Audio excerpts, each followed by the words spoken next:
Hello friends, आप सभी का स्वागत है आज की इस वीडियो क्लास में। और आज की इस वीडियो क्लास में हम पढ़ने वाले हैं जीव विज्ञान की फर्स्ट चैप्टर जो कि है वनस्पति विज्ञान और उसकी शाखाएं। ये हमारा लुसेंट ऑब्जेक्टिव बुक का वीडियो सीरीज चल रहा है, जिसके अंतर्गत आज हम लोग जीव विज्ञान में पढ़ रहे हैं पहला चैप्टर जो कि है वनस्पति विज्ञान और उसकी शाखाएं। देखिए, इस वीडियो को देखने से पूर्व अगर अभी तक आप हमारे चैनल को सब्सक्राइब नहीं किए हैं तो सब्सक्राइब कर लीजिए। और दूसरी बात कि इस वीडियो को देखने से पहले आप लुसेंट की वन लाइनर की जो बुक है उसे जाकर देख लीजिए। तो लुसेंट वन लाइनर की जो बायोलॉजी की बुक है और उसका फर्स्ट चैप्टर जो जीव विज्ञान का परिचय उसे आप देख लीजिए। और उसके बाद अगर आप इस वीडियो को देखते हैं तो आपको ज़्यादा समझ में आएगा। या फिर आप ये कर सकते हैं, इस वीडियो को देखने के बाद जाकर के लुसेंट वन लाइनर के जो जीव बायोलॉजी की फर्स्ट वीडियो है उसे जाकर आप जरूर देख लीजिए। उसका लिंक हम डिस्क्रिप्शन में दे देंगे, तो वहां से भी आप जाकर उसे देख सकते हैं। या फिर आप यूट्यूब पर सीधा सर्च कर सकते हैं जीव विज्ञान परिचय और लास्ट में आप लिखिएगा नॉलेज स्टोर और सर्च करने के बाद वो वीडियोज आपके सामने आ जाएगी। चलिए शुरू करते हैं। देखिए, पहले प्रश्न के साथ यहाँ पर जो आपके सामने पहला प्रश्न है वो प्रश्न है कि बॉटनी बॉटनी शब्द की उत्पत्ति किस भाषा के शब्द से हुई है। देखिए, जो बॉटनी शब्द है वह उसकी उत्पत्ति किस भाषा के शब्द से हुई है, तो उसकी भाषा वो जो उत्पन्न हुआ है वह ग्रीक भाषा से हुआ है। ठीक है, तो बॉटनी शब्द की जो उत्पत्ति मानी जाती है वह ग्रीक भाषा से है। और यही आपसे यहाँ पर पूछा जा रहा है कि जो बॉटनी है, ठीक है, बॉटनी शब्द की उत्पत्ति किस भाषा से हुई, याद रखिएगा ग्रीक से। चलिए आगे बढ़ते हैं। यहाँ पर है कि वनस्पति शास्त्र का जनक, फादर ऑफ बॉटनी, ठीक है, फादर ऑफ बॉटनी कौन है। फादर ऑफ बॉटनी किसे कहा जाता है, तो ये है थियोफ्रास्टस। थियोफ्रास्टस को क्या कहा जाता है, फादर ऑफ बॉटनी। ठीक है, फादर ऑफ बॉटनी के नाम से किनको जाना जाता है, वह है थियोफ्रास्टस। ठीक है, इन्हीं को वनस्पति शास्त्र का जनक, फादर ऑफ बॉटनी कहा जाता है। फाइकोलॉजी, देखिए फाइकोलॉजी में किसका अध्ययन किया जाता है। फाइकोलॉजी के अंतर्गत हम किस चीज का अध्ययन करते हैं, ये आपसे पूछा जा रहा है। तो फाइकोलॉजी के अंतर्गत जो है वह शैवालों का अध्ययन किया जाता है। जो शैवाल होते हैं उसका अध्ययन का जो विज्ञान है उसी को हम लोग फाइकोलॉजी कहते हैं। ठीक है, तो जीव विज्ञान की वह शाखा जिसके अंतर्गत शैवालों का अध्ययन किया जाता है उसको क्या कहा जाता है, उसको फाइकोलॉजी कहा जाता है। ठीक है, चलिए नेक्स्ट आगे देखिए। यहाँ पर प्रश्न संख्या 4 है कि पर्यावरण का अध्ययन, ठीक है, पर्यावरण का अध्ययन जिस विज्ञान की शाखा के अंतर्गत किया जाता है उसको क्या कहा जाता है। यानी कि जब आप पर्यावरण का अध्ययन करते हैं जीव विज्ञान के अंतर्गत, तो ये जो पर्यावरण का अध्ययन है वह जीव विज्ञान की किस शाखा के अंतर्गत किया जाता है। ठीक है, तो पर्यावरण का जो अध्ययन है वह जीव विज्ञान की पारिस्थितिकी, ठीक है, पारिस्थितिकी जो है शाखा उसके अंतर्गत किया जाता है। तो जीव विज्ञान की पारिस्थितिकी शाखा के अंतर्गत जो है हम लोग अध्ययन करते हैं किस चीज का, वनस्पति विज्ञान का या पर्यावरण वनस्पति का नहीं, पर्यावरण का अध्ययन करते हैं कि पर्यावरण किस तरह से है किसी विशेष क्षेत्र के लिए। ठीक है, चलिए प्रश्न संख्या 5 पढ़ेंगे। यहाँ पर प्रश्न संख्या 5 है कि फ्लावर्स के संवर्धन के विज्ञान को क्या कहते हैं। फूलों के संवर्धन के विज्ञान को क्या कहा जाता है। तो फूलों के संवर्धन के जो विज्ञान है उसको क्या कहा जाता है, तो उसको कहा जाता है फ्लोरिकल्चर। फ्लोरिकल्चर क्या है, फूलों के संवर्धन का विज्ञान है। फ्लोरिकल्चर मतलब फूलों के संवर्धन का विज्ञान। ठीक है, तो यहाँ पर हो जाएगा फ्लोरिकल्चर, या फूलों का अध्ययन अगर पूछा जाए तो यह भी फ्लोरिकल्चर के अंतर्गत ही किया जाता है। ठीक है, चलिए आगे है डेंड्रोलॉजी का संबंध किसके अध्ययन से है। देखिए, डेंड्रोलॉजी का जो संबंध है, ठीक है, डेंड्रोलॉजी का जो संबंध है वह झाड़ियों के अध्ययन से है। तो जिस जीव विज्ञान शाखा के अंतर्गत झाड़ियों का अध्ययन किया जाता है वह होगा डेंड्रोलॉजी की शाखा। ठीक है, डेंड्रोलॉजी की शाखा के अंतर्गत जो है झाड़ियों का अध्ययन किया जाता है। ठीक है, तो झाड़ियों के अध्ययन किससे संबंधित है, डेंड्रोलॉजी से। या फिर इस तरह से प्रश्न जो है उसी तरह से हम समझते हैं कि डेंड्रोलॉजी का जो संबंध है वह किसके अध्ययन से, झाड़ियों के अध्ययन से है। तो विभिन्न प्रकार की झाड़ियां होती है उनके जो अध्ययन किया जाता है, उनका अध्ययन वह डेंड्रोलॉजी के अंतर्गत किया जाता है। चलिए प्रश्न संख्या 7 देखते हैं। यहाँ पर है फ्लावर्स का अध्ययन कहलाता है, फूलों पुष्पों का अध्ययन क्या कहलाता है। तो वहां पर हम लोग पीछे फूलों के संवर्धन के बारे में पढ़े थे। अब यहाँ पर पूछ रहा है कि फूलों का सिर्फ अध्ययन क्या कहलाता है, तो फूलों का जो अध्ययन है वह एंथोलॉजी कहलाता है। ठीक है, फूलों का जो अध्ययन है वो क्या कहलाता है? फूलों का अध्ययन एंथोलॉजी कहलाता है। याद रखिएगा कि आप सिर्फ फूलों का, जब पुष्पों का अध्ययन करेंगे तो उसको क्या कहेंगे? उसको एंथोलॉजी कहेंगे। ठीक है, चलिए प्रश्न संख्या 8 देखिए। प्रश्न संख्या 8 है कि जीवाश्म वनस्पति विज्ञान, जीवाश्म वनस्पति विज्ञान में अध्ययन किया जाता है, यानी कि जो जीवाश्म वनस्पति विज्ञान है इसके अंतर्गत किस चीज का अध्ययन किया जाता है? तो जीवाश्म वनस्पति विज्ञान के अंतर्गत हम लोग अध्ययन करते हैं जीवाश्मों का। ठीक है, जो जीवाश्म होते हैं उनका हम लोग अध्ययन करते हैं जीवाश्म वनस्पति विज्ञान के अंतर्गत। ठीक है, तो जब आप जीवाश्म वनस्पति विज्ञान पढ़ते हैं यानी कि आप जीवाश्मों का अध्ययन करते हैं। ठीक है, प्रश्न संख्या 9 देखेंगे। यहाँ पर है कि वनस्पति संवर्धन से संबंधित विज्ञान की शाखा को कहते हैं, यानी कि वनस्पतियों के विकास, संवर्धन का मतलब होता है विकास। ठीक है, वनस्पति संवर्धन से संबंधित शाखा को कहते हैं, क्या कहते हैं? तो वनस्पति संवर्धन की शाखा को हॉर्टिकल्चर कहते हैं। हॉर्टिकल्चर क्या है? वनस्पति संवर्धन का शाखा है और वनस्पति संवर्धन से संबंधित है, यानी कि जब आप वनस्पतियों का विकास के बारे में पढ़ते हैं तो उसको हम लोग हॉर्टिकल्चर के अंतर्गत रखते हैं। हॉर्टिकल्चर के अंतर्गत इस चीज को पढ़ते हैं, वनस्पति संवर्धन को। ठीक है, आगे बढ़िए। यहाँ पर है कि जीवों एवं वातावरण की अंतर अभिक्रिया से संबंधित जीव विज्ञान की शाखा क्या कहलाती है? जीवों एवं वातावरण से, जो वातावरण की अंतर अभिक्रिया से संबंधित जो विज्ञान की शाखा है उसको क्या कहा जाता है? तो ये वो जीव विज्ञान की वह शाखा है जिसके अंतर्गत जीवों एवं वातावरण की अंतर अभिक्रियाओं का अध्ययन किया जाता है, वह है पारिस्थितिकी। ठीक है, तो पारिस्थितिकी के अंतर्गत ही हम जीवों एवं वातावरण की अंतर अभिक्रियाओं से संबंधित चीजों का अध्ययन करते हैं। ठीक है, जब आप पारिस्थितिकी पढ़ते हैं तो किसी सजीव के या फिर किसी निर्जीव का,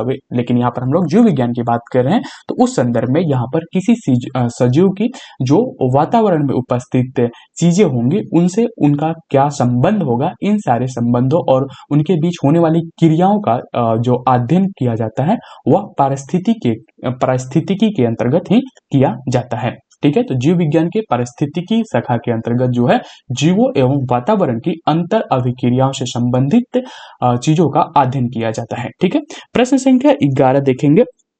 यहाँ पर है कि वनस्पति विज्ञान की किस शाखा में शैवालों का अध्ययन किया जाता है, यानी कि जब हम शैवालों का अध्ययन करते हैं तो उसके लिए हमें जीव विज्ञान की कौन सी शाखा में अध्ययन करनी चाहिए? तो जब आप शैवालों का अध्ययन करते हैं तो वह फाइकोलॉजी कहलाता है। ठीक है, तो जीव विज्ञान की वह शाखा जिसके अंतर्गत शैवालों का अध्ययन किया जाता है उस शाखा का नाम है फाइकोलॉजी। ठीक है, तो फाइकोलॉजी के अंतर्गत हम शैवालों का अध्ययन करते हैं। ठीक है, चलिए आगे बढ़ते हैं। यहाँ पर प्रश्न संख्या 12 है कि एस्ट्रोमोलॉजी में किसका अध्ययन किया जाता है? जो एस्ट्रोमोलॉजी होता है इसके अंतर्गत हम लोग बीजों का अध्ययन करते हैं। तो एस्ट्रोमोलॉजी जो है जीव विज्ञान की एक शाखा है जिसके अंतर्गत बीजों का अध्ययन किया जाता है, उसी को हम लोग यहाँ पर एस्ट्रोमोलॉजी कहते हैं। यानी कि जब वैज्ञानिक या फिर आप भी जब किसी बीज का अध्ययन करेंगे तो आप जो है एस्ट्रोमोलॉजी शाखा के अंतर्गत इस चीज का अध्ययन करेंगे। ठीक है, चलिए आगे बढ़ते हैं। प्रश्न संख्या 13 है यहाँ पर कि सिल्वीकल्चर वनस्पति विज्ञान की वह शाखा है जिसमें वर्णन होता है, यानी कि सिल्वीकल्चर के अंतर्गत किस चीज का वर्णन होता है? तो सिल्वीकल्चर के अंतर्गत जो है वर्णन किया जाता है वन के विकास को यहाँ पर वर्णित किया जाता है सिल्वीकल्चर के अंतर्गत वन के विकास के। ठीक है, तो सिल्वीकल्चर के अंतर्गत वनस्पति विज्ञान की वह शाखा है जिसमें वन के विकास का वर्णन किया जाता है या फिर अध्ययन किया जाता है। चलिए प्रश्न संख्या 14 देखेंगे। यहाँ पर प्रश्न संख्या आप 14 देख लीजिए। यहाँ पर है एंगेस्ट्रोलॉजी में अध्ययन होता है। तो एंगेस्ट्रोलॉजी के अंतर्गत किस चीज का अध्ययन किया जाता है? तो एंगेस्ट्रोलॉजी के अंतर्गत जो है अध्ययन किया जाता है घासों का। ठीक है, एंगेस्ट्रोलॉजी के अंतर्गत क्या अध्ययन किया जाता है? घासों का। जब आप विभिन्न प्रकार के घासों का अध्ययन करते हैं तो उस शाखा को क्या कहा जाता है? वह कहलाता है एंगेस्ट्रोलॉजी। ठीक है, आगे बढ़िए। यहाँ पर प्रश्न संख्या 15 है कि पीडोलॉजी में अध्ययन किया जाता है, जो पीडोलॉजी होता है उसके अंतर्गत किस चीज का अध्ययन किया जाता है, पीडोलॉजी के अंतर्गत किस चीज का अध्ययन किया जाता है। तो पीडोलॉजी के अंतर्गत जो अध्ययन किया जाता है वह भूमि का किया जाता है, जो जमीन होती है उसका अध्ययन किया जाता है पीडोलॉजी के अंतर्गत। ठीक है, पीडोलॉजी के अंतर्गत जो है भूमि का अध्ययन किया जाता है। चलिए प्रश्न संख्या 16 देखिए, यहां पर है कि आनुवांशिकता एवं विभिन्नता के बारे में बताने वाली वनस्पति विज्ञान की शाखा क्या कहलाती है।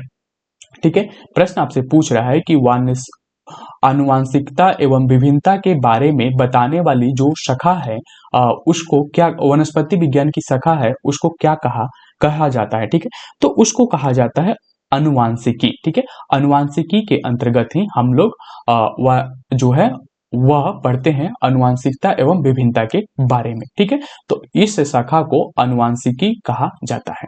ठीक है, चलिए प्रश्न संख्या 17 देखेंगे 16 के बाद। यहाँ पर है कि पौधों को नाम देने वाला विज्ञान कहलाता है। आखिर वैज्ञानिक क्या करते हैं, पौधों को विभिन्न तरह के नाम देते हैं। तो इस नाम देने की प्रथा या विज्ञान को क्या कहा जाता है। ठीक है, ये विज्ञान क्या कहलाता है जिसमें पौधों का नामकरण किया जाता है। तो इसको कहा जाता है वर्गीकी। वर्गीकी जो है वह पौधों के नाम देने की एक विधि है। ठीक है, तो ये कहलाता है वर्गीकी।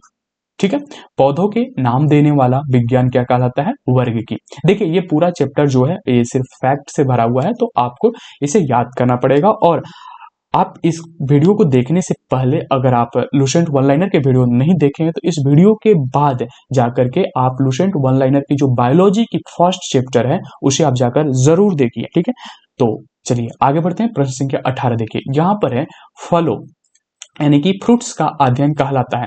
जब आप फलों का अध्ययन करते हैं तो उस शाखा को, उस विज्ञान की शाखा को क्या कहा जाता है। तो फलों के अध्ययन की जो शाखा है उसको पोमोलॉजी कहा जाता है। ठीक है, जब आप फलों का अध्ययन करते हैं तो पोमोलॉजी के अंतर्गत करते हैं, यानी कि जीव विज्ञान की वह शाखा जिसके अंतर्गत आप फलों का अध्ययन करते हैं और इसको पोमोलॉजी कहा जाता है।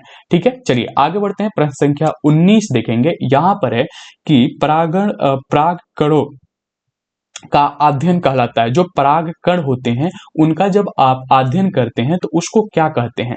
तो परागकण की जो अध्ययन होता है वह किस शाखा के अंतर्गत होता है, जीव विज्ञान की किस शाखा के अंतर्गत होता है। तो परागकणों की जो अध्ययन होती है वह पेलिनोलॉजी के अंतर्गत होती है। ठीक है, पेलिनोलॉजी के अंतर्गत होती है, तो यहां पर हो जाएगा पेलिनोलॉजी। ठीक है, तो परागकणों का अध्ययन क्या कहलाता है, पेलिनोलॉजी कहलाता है। ठीक है, चलिए प्रश्न संख्या 20 देखेंगे। यहां पर प्रश्न है कि संसार में पौधों के वितरण का अध्ययन कहलाता है। जब आप संसार भर के पौधों के जो वितरण है उसका जब अध्ययन करते हैं तो उसको क्या कहा जाता है, ये आपसे पूछ रहा है। तो उसको कहा जाता है फाइटोजियोग्राफी। फाइटोजियोग्राफी के अंतर्गत हम लोग पढ़ते हैं संसार भर में पौधों के वितरण के बारे में। ठीक है, कि किस जगह पर किस तरह के पौधों का मतलब पौधे उग सकते हैं, यानी कि पौधों की प्रजातियां उग सकती हैं। ठीक है, तो यही हो गया, संसार में पौधों के वितरण के अध्ययन को कहा जाता है फाइटोजियोग्राफी। ठीक है, चलिए आगे बढ़ते हैं। प्रश्न संख्या 21 देखेंगे। यहां पर है कि साग सब्जी उत्पन्न करने वाले पौधे का अध्ययन कहलाता है। जो साग सब्जी उत्पन्न करने वाले पौधे होते हैं उसके अध्ययन को क्या कहा जाता है। तो साग सब्जी उत्पन्न करने वाले जो पौधे होते हैं उसके अध्ययन को जो है कहा जाता है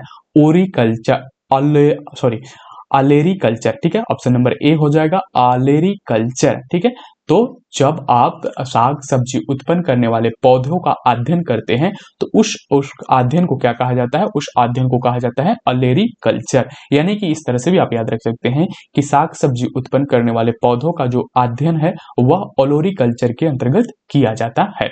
चलिए आगे बढ़ेंगे। प्रश्न संख्या 22 देखेंगे। यहाँ पर है कि वार्षिक वलयों एनुअल रिंग्स का अध्ययन कहलाता है। जो वार्षिक वलय होते हैं उसके अध्ययन को क्या कहा जाता है। तो वार्षिक वलयों की अध्ययन जो है वह कहा जाता है डेंड्रोक्रोनोलॉजी। ठीक है। डेंड्रोक्रोनोलॉजी के अंतर्गत जो है वह वार्षिक वलयों का अध्ययन किया जाता है। तो डेंड्रोक्रोनोलॉजी के अंतर्गत जो है वार्षिक वलयों का अध्ययन किया जाता है। ऑप्शन नंबर बी यहाँ पर हमारा सही हो जाएगा। चलिए प्रश्न संख्या 23 देखेंगे। यहाँ पर है कि सजावटी वृक्ष तथा झाड़ियों के संवर्धन से संबंधित अध्ययन कहलाता है। जब आप सजावटी वृक्ष और झाड़ियों के संवर्धन से संबंधित अध्ययन करते हैं तो उसको क्या कहेंगे? यानी कि जो सजावटी वृक्ष होते हैं या झाड़ियां होते हैं जिसको आप देखे होंगे, तो इसके संवर्धन, इसके विकास से संबंधित जो अध्ययन होता है उसको क्या कहा जाता है? तो उसको कहा जाता है आर्बोरिकल्चर। ठीक है, आर्बोरिकल्चर के अंतर्गत हम लोग सजावटी वृक्षों एवं झाड़ियों का अध्ययन करते हैं।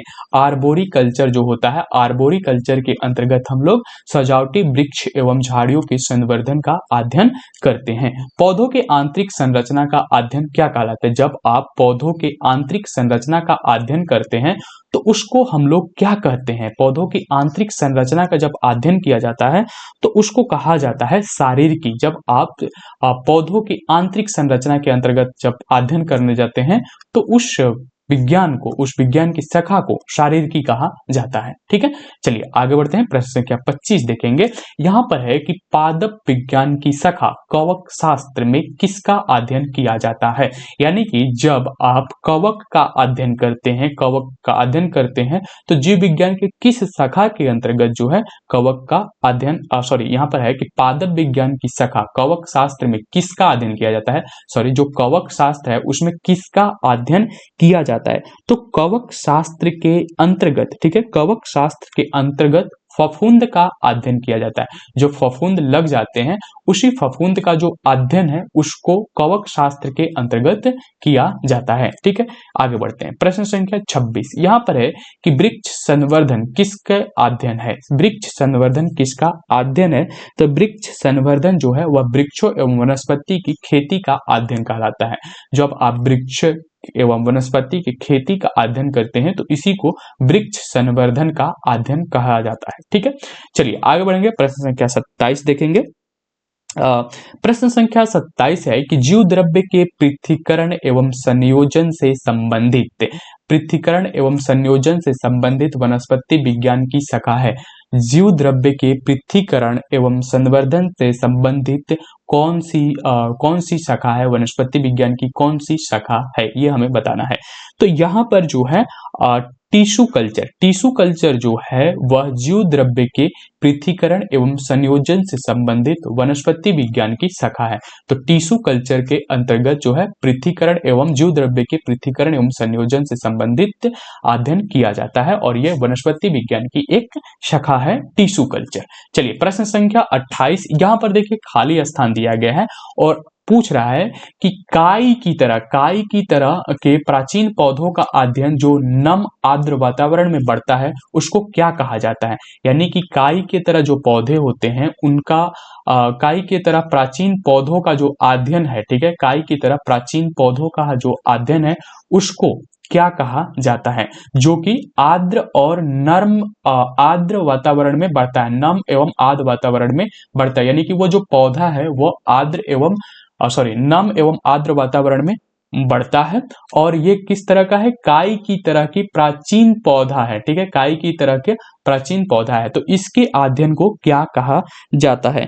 तो इसके अध्ययन को यहाँ पर कहा जाता है ब्रायोलॉजी। ब्रायोलॉजी के अंतर्गत वैसे प्राचीन पौधों का अध्ययन किया जाता है जो काई की तरह होते हैं और ये पौधे जो हैं वह नम एवं आर्द्र वातावरण में बढ़ते हैं। ठीक है, तो ब्रायोलॉजी जो है वह काई की तरह प्राचीन पौधों का अध्ययन है।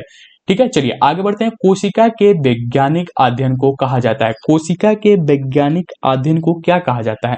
तो कोशिका के वैज्ञानिक अध्ययन को जो है वह साइटोलॉजी कहा जाता है। तो साइटोलॉजी के अंतर्गत जो है कोशिका का अध्ययन किया जाता है। ठीक है, तो यहां पर हो जाएगा साइटोलॉजी। चलिए प्रश्न संख्या 30 देखिए। यहां पर प्रश्न संख्या 30 है कि विज्ञान की एक शाखा की बात हो रही है। विज्ञान की एक शाखा जो किसी पौधों के जीवन चक्र क्षेत्र में समाविष्ट सभी आवधिक घटनाओं के अनुक्रम से संबंधित है, जो कि फसल की वनस्पतिक और प्रजनन विकास अवधि पर मौसम की गतिशीलता को समझाने में सहायता करती है, उसे कहते हैं।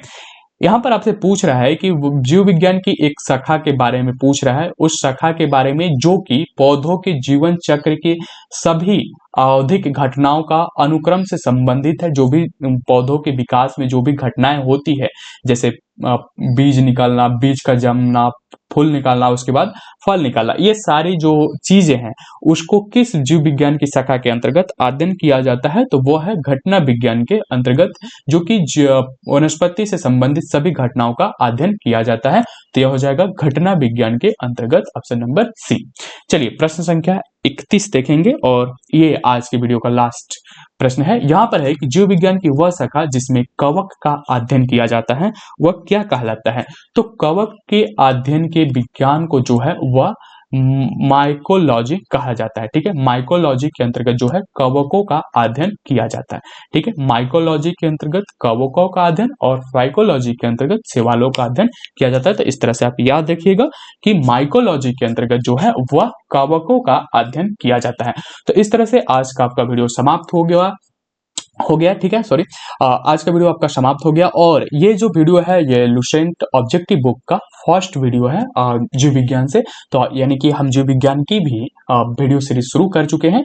तो इसे आप देखने के बाद आप लुसेंट की वन लाइनर की जो ऑब्जेक्टिव बुक है, वन लाइनर की जो बुक है उसमें आप जीव विज्ञान की फर्स्ट वीडियो जाकर देख लीजिए, ताकि आपका समझ और बेहतर हो सके। ठीक है, तो आज की इस वीडियो को हम यहीं पर समाप्त करेंगे। मिलते हैं नए वीडियो में नए टॉपिक के साथ।